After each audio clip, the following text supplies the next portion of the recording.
deserves its own video, and maybe a short video, and I might even post them on the same day, but she deserves her own part. So anyway, we're gonna talk about the case of Jessica Chambers today. It's pretty horrifying to me, what happened to this girl, and then the accounts of the people that were there when it happened to her. So I had a couple requests to slow down a little and to back up a little, so I am gonna try that. I have a natural instinct to speak very, very, very quickly. It's just part of my nature, especially when I'm reading things, and as I read my own notes, I forget to slow down, so you can understand. So, my apologies for that. I will try to do better. Quick update. My mom is still at the rehab facility. The medicine still has not fully kicked in to hopefully give her back her. The other day she was like 85% clear. Like, she only really said one very odd thing to me. And then, like today she was not. But she's getting stronger. We did have her first. God, she'd be horrified if she knew I was telling you this. And I'm sorry, my phone just went off. I called it the poo-pocalypse because the nurse that emptied her bag did not seal it at the bottom. So then she had to go potty. And so I got her up and we walked to the bathroom and she went potty. And as she stood back up, the bag started to leak and it was everywhere. And I usually don't go for help. Like, I don't need a CNA, and bless those CNAs, bless those people. I don't need them to get her from the chair to the bath. Like, I don't. She's 85 pounds to begin with, but I actually went for help on that one because it was everywhere. It was on the floor everywhere. So yeah, that's the first major thing that we've had with her bag so far. So yeah, she was embarrassed. I felt bad for her. Like, it wasn't her fault. So anyway, thanks for listening to that little ramble. Let's get into the case, okay? Jessica Chambers. If you ever see a picture of this girl, she is like classic girl next door, blonde hair, blue-eyed. Her aunt said, I'm so sorry, my phone keeps going off. Let me just silence this little doohickey right now.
as a mule.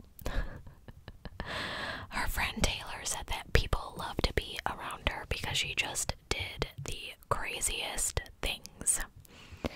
She was always smiling and loved to make the I love you hand sign.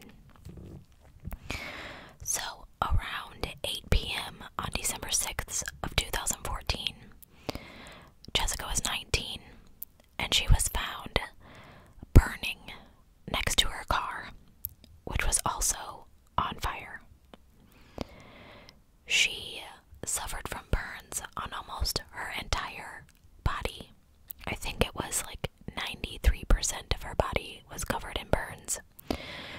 Someone had poured a flammable liquid on her body and down her throat and up her nose. The first responders found her in the middle of the road with only her underwear on.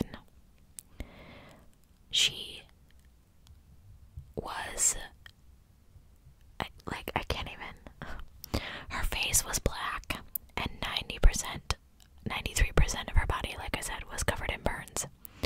The fire that engulfed her, I was gonna say embraced her, but it wasn't really an embrace, was it? Was so hot that it turned her black Kia Rio white. It incinerated her clothing and blinded her.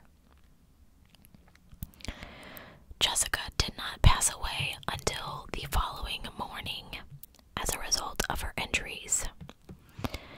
Authorities determined that she was last seen alive at a gas station about 1.5 miles from where she was found. Before she was pronounced dead, Jessica told paramedics the name of the person that set her on fire in her own car. It wasn't the name of the guy who now stands accused of killing her. This inconsistency plays a key role in the subject's first trial, which actually ended in a mistrial because the jury deadlocked. The defense team convinced enough members of the jury that there was reasonable doubt that the man on trial was Jessica's cold-blooded killer. After all, Jessica Chambers named her murderer, and it wasn't Quentin Tellis. In February of 2016, Quentin Tellis was indicted on capital murder charges for Jessica's death. He was previously arrested for the murder of another woman. She went by Mandy, I believe. That'll be part 2. He was caught using her credit cards after she died. So, for Jessica's case, investigators connected him through a cell phone and text records. The two had known each other for a few weeks and were allegedly romantically involved. Prosecutors believe that the two had sex in Jessica's car. They believe that he suffocated her until she was unconscious, then went to his sister's home nearby, took her car, picked up gasoline from his house, and then returned to Jessica's car and set it on fire with her inside. So initially, he denied knowing her, of course, and then claimed to have only seen her during the day. However, location data from their cell phones showed that they were together until around 7:30 p.m. When he was told of this, he, of course, changed his story and said that he was with her till around 7. Surveillance footage shows a vehicle believed to be his sister's stopping briefly at his house at 7:50 before driving away towards the crime scene. And surveillance show that Tellis had changed his clothes 3 times that day. Within 1 hour of Jessica's death, he had deleted all communications with her from his phone and stopped checking on her, even though they had constant contact in the days prior. The deleted messages showed she had denied him sex 4 times on the day of her death. Investigators also found her keys along a path between the crime scene and his sister's house, and his DNA was found on those keys. His defense claims that the person who Jessica identified as Eric or Derek was the real killer. However, doctors and other experts, I can't talk today, guys, I'm sorry, noted that it would have been difficult for her to say anything properly due to the injuries to her mouth and throat. Her tongue was burnt, y'all, like she couldn't. Anyway, furthermore, she did not use her phone to talk to anyone named Eric or Derek in 30 days prior to her death. First responders testified in the trial against Quentin Tellis. This is a little graphic, so they stated that she had her arms out and she was saying, "Help me, help me, help me." First responder Cole Haley testified. Her hair was fried like it had been stuck in a light socket. Her face was black and her body was severely burned. Another firefighter, Shane Mills, had to actually step away and catch his breath after observing Jessica covered in burns and barely clinging to life. It was one of the worst things that you can imagine, he reportedly said in court. I cannot picture it for you all. She looked like a zombie, volunteer firefighter Will Turner testified. Will Turner, does he look like Will Turner from Pirates of the Caribbean? Hello, Orlando Bloom. Anyway, I don't mean to make jokes, I'm sorry. Her arms were out and her hair was fried.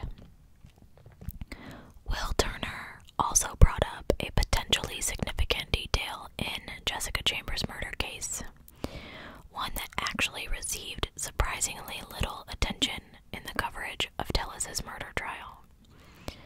Turner said that he observed a suspicious person at the scene of Jessica's death, and it appears like authorities may not have followed up on this observation. A middle-aged black male walked up to the scene after Jessica had been transported away. Will Turner said, and he told the man that he had to leave as it was an active crime scene. He never said a word to me. He gave me a stare like I've never seen before. He stared straight through me, Will Turner said as he repeated his order for the man to leave the scene and threatened to have a deputy escort him away if he did not comply. He was looking towards where the car was in the woods the whole time, Turner said. The man finally turned to walk away, repeatedly looking over his shoulder, the firefighter claimed. Turner said that he asked his fellow first responders to take down the license plate of the suspicious man's vehicle, and one volunteer firefighter did testify that he was able to. But it's unclear what came of this information or if law enforcement ever questioned or even identified this man. So, the failure of the first jury in 2017 to reach a unanimous verdict caused Judge Chatham, who resided over both trials in Batesville, Mississippi, to send jurors back 3 times to continue their deliberation before he declared that the panel was hopelessly deadlocked and declared a mistrial. That set the stage for prosecutors to try again in the second murder trial. That trial went on for 6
like, what makes people do these things? And then the keys were found between the car and his sister's house. So I'm going to kill a girl, go get some gas, light her on fire, but I'm gonna take the keys.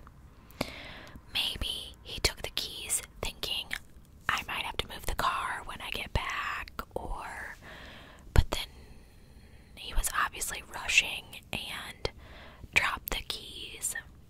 I read that actually a stranger found the keys and then turned them in, and that there were 4 men's DNA on the keys, but I couldn't find anything else about that, so I didn't really include it in the story. So this guy is now facing charges for murdering not only Jessica, but also the second case that we're going to talk about, which I really believe she goes by Mandy.